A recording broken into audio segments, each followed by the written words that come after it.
Time is now 6 p.m. Stay tuned for the Pacifica Evening News.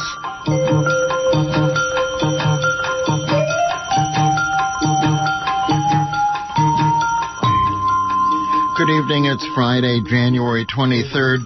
From Pacifica Radio, KPFA in Berkeley, KPFK in Los Angeles. This is the Evening News with Sharon Sabota. I'm Mark Miracle. Chaos again in western Guatemala, a region that sends many immigrants to the United States as extra-legal militias overwhelm the region, damaging a hydroelectric project while police stand by. The militia also kidnapped Casimiro Pérez, who had earlier refused to take part in the militia protests and had filed charges against the militia's leaders for assaulting and imprisoning him. The militia brought Casimiro along with their demonstration, but then he ran from the group and hid in the hills. Pacifica's David Landau has the story from sources in the Guatemalan countryside.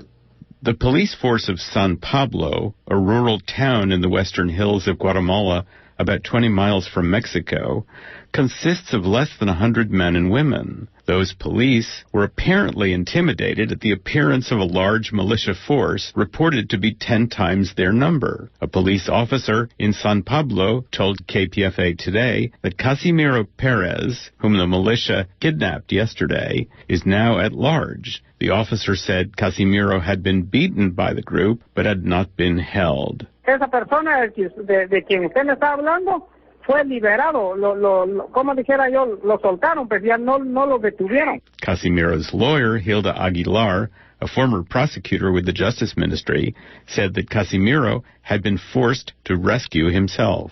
Lo golpearon, luego la turba se lo lleva hacia la finca argentina. The crowd beat him. They carried him along as they attacked the hydroelectric installation and burned machinery. But then Casimiro managed to escape. He ran into the hills and hid himself in the underbrush. He got himself to the police, who are now guarding him. He's in a hospital. He's been beaten and he's suffered serious emotional distress. Local police, Aguilar said, did not interfere. They were simply intimidated in the face of the large militia band. The police didn't rescue Casimiro because they themselves were afraid of being kidnapped. The president needs to intervene. The situation has gone out of control, and he must declare a state of emergency.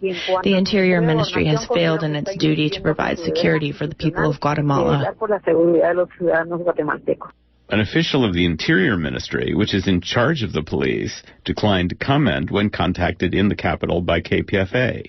Steve Hecht is the vice president of the League for Guatemala, a non-profit group which says it supports the rule of law. Justice Ministry is now acting reasonably well, but the Ministry of Interior is not doing their job, and that, of course, reflects poorly on the president. For Pacifica Radio KPFA, this is David Landau. David